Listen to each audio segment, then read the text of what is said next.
Hello, everyone. I'm Chester44, and welcome to this Let's Play of Citizen Sleeper. Last episode, we did some moving around and spoke to a few people. We found a potential source of stabilizer so that we won't completely die, but it needed a couple of cycles in order to heal up. Fortunately, it looks like next cycle we'll be able to get that. We also managed to do something at the Ambergris, unlocking some drones that are now going to be able to repair it. Give it 8 cycles, and this will be repaired, and everything will be good. We also had someone walk up to us and say he has something for us in a couple of cycles. And something else happened as well. For now, what we need is money so that we can get more food. So, I think what we'll do... We can finish up at Dragos' shipyard. I think I'll be fine using a 6 here. This will finish up back in business. And get us some cryo. You arrive into a buzz of activity at the yard. Red blinking lights flash across a vast dark shape suspended below the dome. They flicker across scorched hull plates and bent structures, spilling from holes in the twisted shape. The cutter is huge, and has been torn apart in some violent encounter. She's a beauty, isn't she? Drago stands to the side, focused on the hulking ship as it is lowered into the yard. What is it?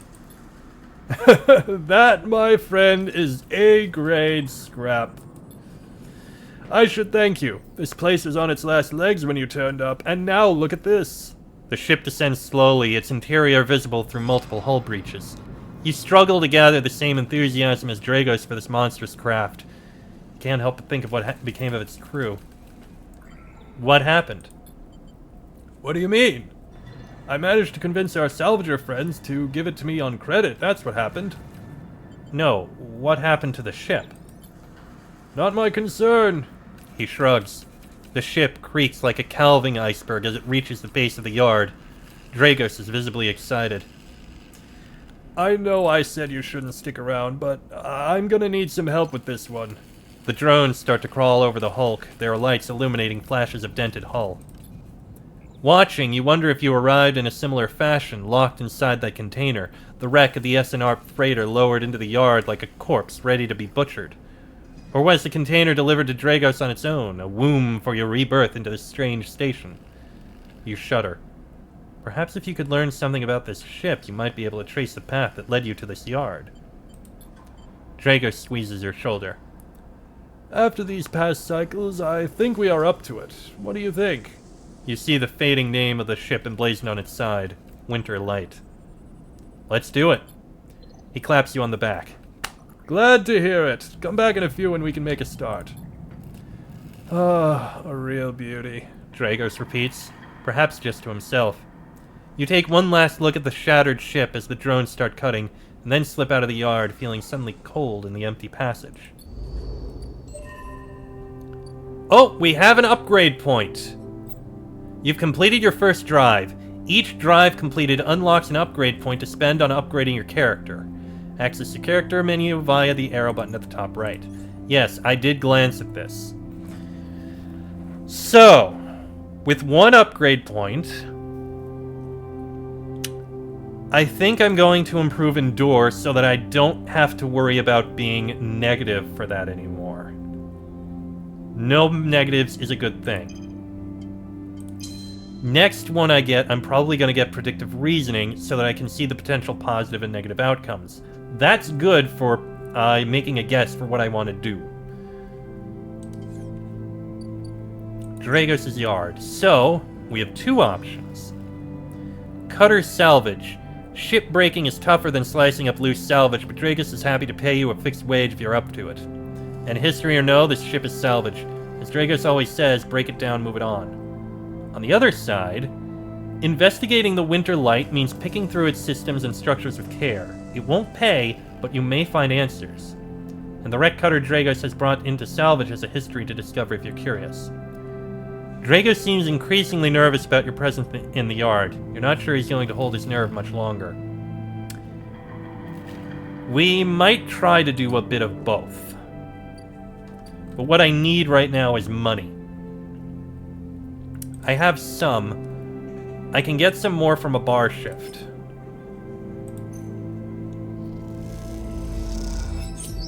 That helps out quite a bit, and I can buy some rations, which is a good thing to be able to do. There, now I'm able to survive. Study the winter light is what I want to do. Fixing the ambergris is just happening passively, so that's good. Do I want to take another bar shift? No. Actually, I want to do another search here, see if I can find anything else in the market. Alright. And we have Emphis. Emphis is busy, his broad face uplit by the makeshift gas burner in front of him. With precise, delicate movements, he lays thick chunks of marinated fungus into a dented wok, his other hand idly tossing a metal bowl of sliced vegetables in some red-flecked dressing. The smell is incredible. You watch as he fulfills a set of orders, heaping the fungus with the bright salad and depositing it in plastic trays. A stack of chits rattles in his apron pocket as customers file past the burner, handing over payment. Watch. Despite the queue, Emphis doesn't rush. He dresses each portion individually, squeezing precise slugs of liquid from an assortment of bottles into the bowl of torn leaves and bright slices, before tossing them loosely together. Occasionally, a waiting customer might mutter something about efficiency, but Emphis remains steady in his process. After a while, the queue fades back into the crowd, and Emphis sets down his metal bowl and looks up across the burner to see you, watching him. I can feel your eyes burning a hole in my head. Free sample? Nod. He gestures neatly. Come over. The smell is almost unbearably strong as he cooks, the earthiness of the fungus laced with something so spicy, the smoke makes your eyes water. The heat from the burner is like a bonfire, and your skin hardens in its glare. I know you sleepers, Emphis says while he cooks, his voice deep but clear. A hard life, a lot of stories. He glances up from beneath his cap with piercing eyes. I know. Tell him a story. You begin to tell him about your journey to the Eye, and he nods as he cooks, his eyes never leaving his work. You tell him of the confusion, the pain, but also the sense of possibility, and its sudden arrival. You tell him of the cold and dark of the container, and the endless cycle spent within it. Now it seems you tell him like some dream that you once had but can never forget. You tell him that the Eye excites you and scares you, and you're unsure where to walk, where to look, what to do. Eventually you trail off, running out of words. He places a plastic tray of steaming fungus in your hand. Next time we can talk some more, he smiles. But next time, you pay. He slams a heavy hand against a button on the burner's side and it shuts off. The roar of the flame and its impressive heat fades. Next time then, sleeper. He waves you away and begins to oil the wok. Before you turn back to the alley, you notice the geometric patterns of circular scars across his forearms, each surrounded with a constellation of glinting pin marks. You walk away, and as you do, you take a bite of the rich, spicy, delicately sweet fungus. Your taste sensors light up like a fusion reactor. Oh yeah, you'll be back. Hey, full up on energy. With a new drive. Get to know Emphis. Emphis' spiced fungus is one of the few things potent enough to stimulate your limited taste sensors. It's incredible stuff. Emphis doesn't trust people easily, but he notices his regular customers in his own quiet way. Yeah, we'll be coming back here regularly. It seems we can't do anything else, so we may as well rest. End the cycle.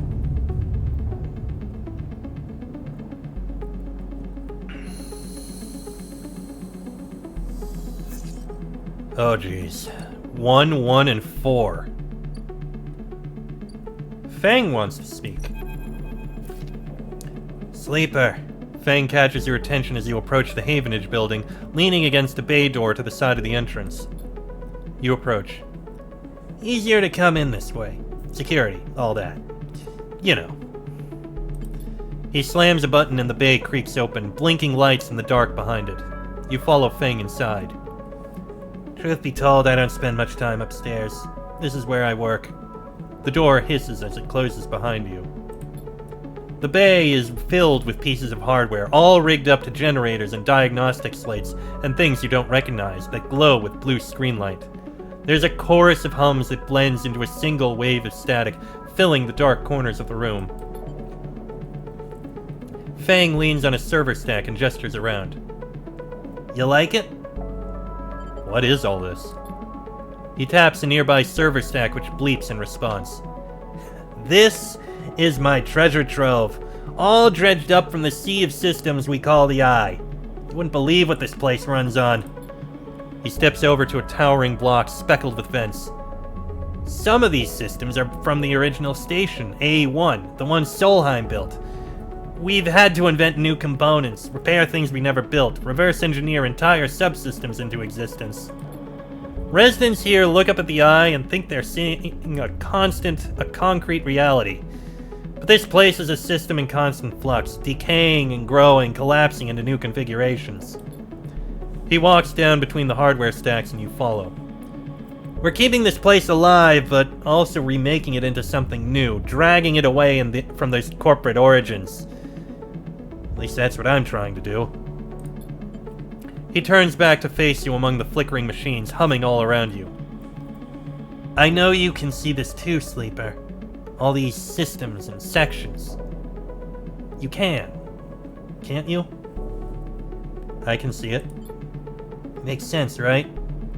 You're between here and there, between the people and their systems. You light this place up like a beacon. That's what I need. You glance at the lights around you, and as you do, they seem to flicker, to realign, to follow your gaze. Fang notices it too. I'm guessing being a beacon isn't always ideal when you're on the run, though? They're tracking me. He pats you on the shoulder. Maybe I can help with that. There's a lot of old growth in this place. Subsystems I can't see, access protocols lost to time and decay. Secrets. A shitload of secrets. With your help, I can unlock this place. Break off those last ghost limbs of corporate control. Even in Havenage, there's old growth. Those whose roots trace back to those bad old days. You help me dredge up the past, and I'll see what I can do about that tracker of yours. He winks. What do you say, Sleeper? I'm in. Fang pumps his fist and claps you on the shoulder. He meets your eye. You won't regret it, Sleeper. Fang passes you a ragged-looking metal tab. A gift. It's a Solheim cipher. I dug it up from the depths of the station. Slot that into an old network gate and you'll be able to pull out all kinds of secrets from the nodes inside. He walks you back to the front of the bay. Start by bringing me whatever you can turn up. Use that emulated mind of yours and see what's out there. Let's get a picture of how things are. Those above, he nods at the ceiling, have granted me an acquisitions budget. I can pay you for whatever useful data you bring in. I know you need it. He slams the door button again. Keep it quiet and keep it clean, Sleeper. And I'll see you soon. You step, blinking, back out into the passage. There's flickering lights still in the back of your mind. A new drive. Which is... extract the past and disable your tracker. Fang will pay you well for any Solheim data you dredge up from the Eye's old systems. What he does with it is anyone's guess.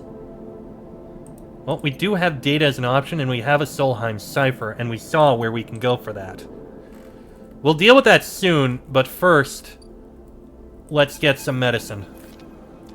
The first thing you see on entering is the glint of Toshiro's implants, like a cat's eyes in the dark of the corridor. He nods you in as you arrive at Sabine's door. The entryway is still dark, and you push through the sheeting into the surgery.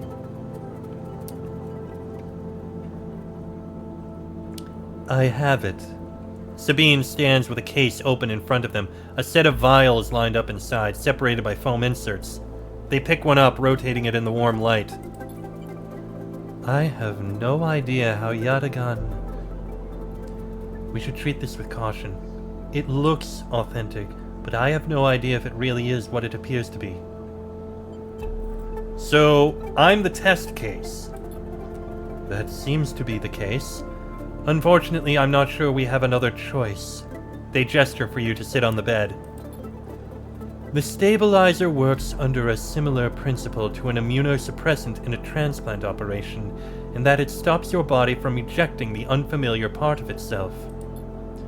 In the case of your frame, the unfamiliar part is each of your biosynthetic organ groups, which over time are identified by your body as foreign material and therefore must be eliminated. Sabine holds up a vial of the would-be stabilizer. However, unlike an immunosuppressant, the stabilizer doesn't do this by limiting your entire immune system. Instead, it re-encodes your biosynthetic organs with new protein chains, which act as passcodes within your immune system. The stabilizer refreshes those passcodes, keeping your frame from rejecting all its own organs. Which means the stabilizer should be able to encode any organic or biosynthetic matter to be accepted by your immune system. They glance away. At least, if the stabilizer is genuine. The only way to know for sure is to inject the vial. They begin readying the syringe. I will start with a small dose to limit the risk. How sure are you? I'm working with best guesses here, but the case, the vials, it looks authentic. Sabine cracks the glass neck of the stabilizer vial and uses a syringe to extract a fraction of the liquid. They tap the syringe, and you watch as if any sign that might emerge from the clear liquid. You barely feel the needle, your frame registering the initial injection but with little response. A sensation begins to spread from the site, a fizzing, trembling wave that disperses through your arm with incredible speed. Your vision goes white, and when it returns, Sabine appears encased in shards of sparkling light that slowly fade into darkness as you settle back against the bed. You swim in darkness. Muffled noises like an argument heard from underwater, prickling waves of cold. When you sit back up, Sabine is sitting in a chair by the window, facing away from you, backlit by the glow from their slate. Awake? What happened? The stabilizer is genuine. They sit down beside the bed. I don't know how Yatagan acquired a case of this stuff, but they did. Sabine looks troubled, distracted. You should rest some more, but you are going to have to do that somewhere else. They gesture to the door. I have other patients. Sorry. Sabine nods towards the case. I'm afraid I can't offer you any more doses. You are going to need to pay for your next dose. Silence fills the room and they return to their glowing slate. Looking around the room, it seems different somehow, as if things have moved or shifted. You wonder how long you've been out. Sabine? Nothing comes free, sleeper. Remember that. You manage to get to your feet and wander out into the hallway. The queue stretches down the flickering corridor. Toshiro stands impatiently by the door and fixes you with a glare as you leave. You lower your eyes as you stumble past, somehow faintly aware of the station spinning beneath you. 100 cryo to get another vial of stabilizer. Sabine is selling off the case of stabilizer vial by vial.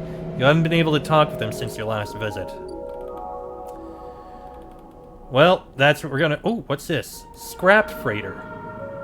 Unload containers. The freighter crew are eager to get their payload into the ore exchange, and they'll pay a wage to anyone willing to help them. Or you can buy some scrap. Most of what comes in from the Starward Belt is corroded trash, but sometimes something valuable can be found among the salvage. The freighter will stay docked for as many cycles as it takes to offload its haul of scrap into the Havenage yards. 3 cycles. The big stuff goes to the shipyard, the valuable stuff to the markets. They'll let you buy a few crates, but not much more. Okay. So that's something to keep in mind.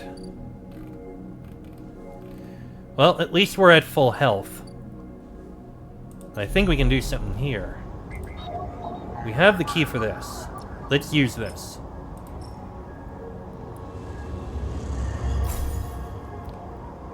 Gate S7 access. With a squawk of noise, the old gate flips open, granting access. This networked storage holds corporate records, most of them corrupted by a failed system purge. This node is leaking corrupted contractor lists from the early days of the system's Palladium rush. And a Solheim daemon attempts to protect this node, squeaking out protective protocols like a mantra. Well, I think we're gonna have to do hacks with our singles. And we got 5 cryo, that helps. We got some Solheim data. And whatever is happening here is looking for us. Unfortunately, I don't think we can get any other Solheim data. No, we can't. Well, we can check these other things at least. That keynote doesn't give us anything. I mean, we can't get to it. This one we can.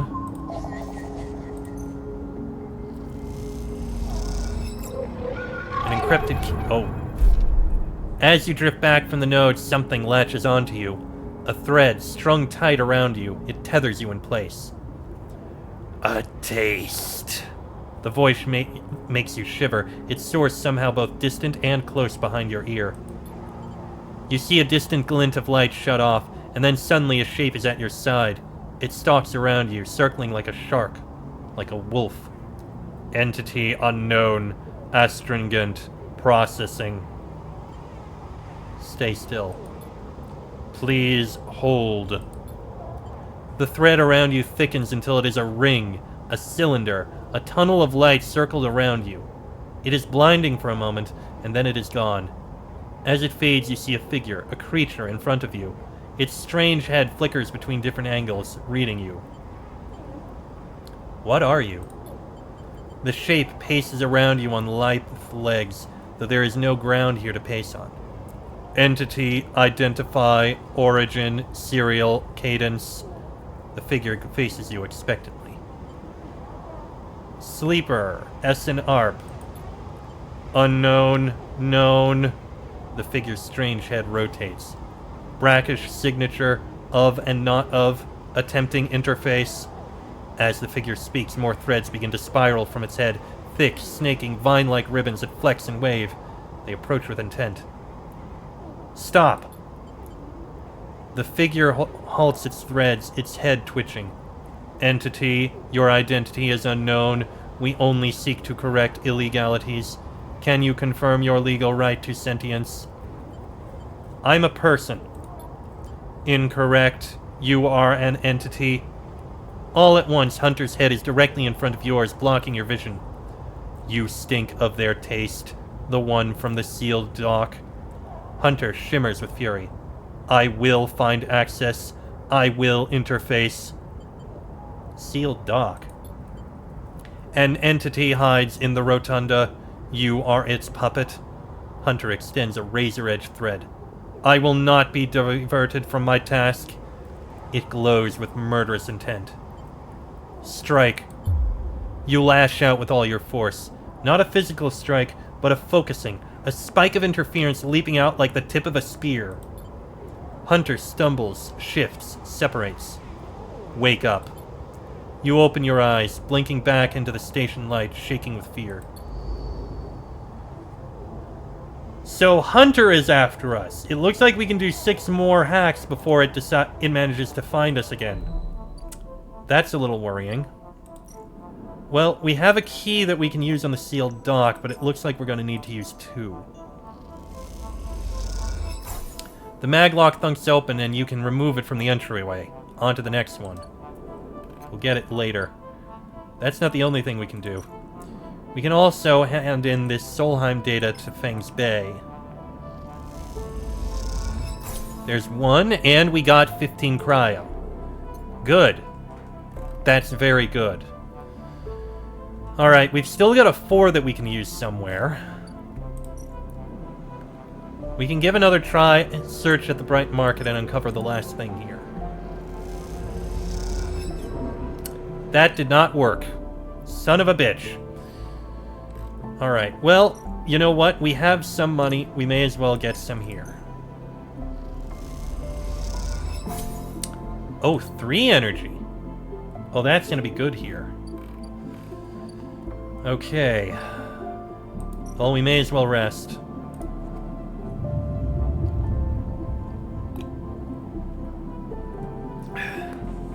And now we should be able to do a lot more. Oh, God.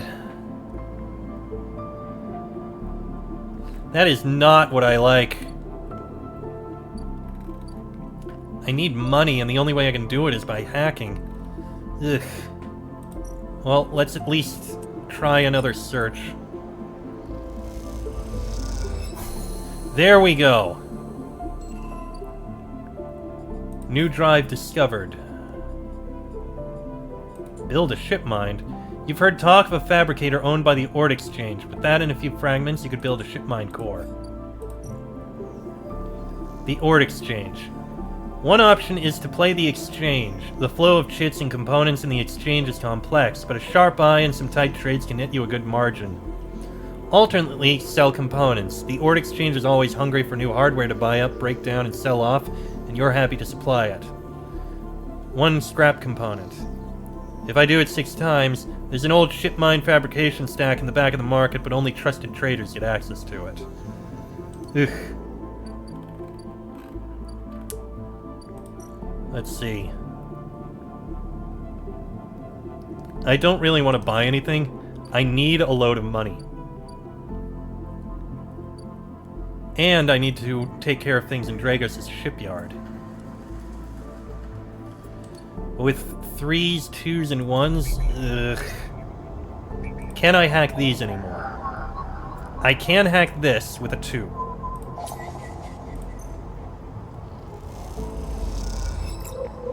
There we go. What about this one? I can hack it with a 3. I'll give us the last bit of information here. Alright, take care of this. That's the other bit of Solheim data. That is not a keynote I can use. That one I can access.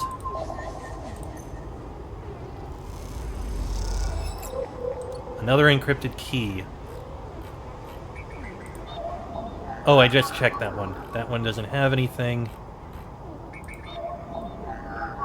That one I can't access yet. What about these agents? That one I can't. That one I can't. That one I can. I can at least get something out of this. Yatagan data. For what little that matters. Alright. I would turn these things in, but I'm gonna have to do it in the next episode, because this one's gone on long enough.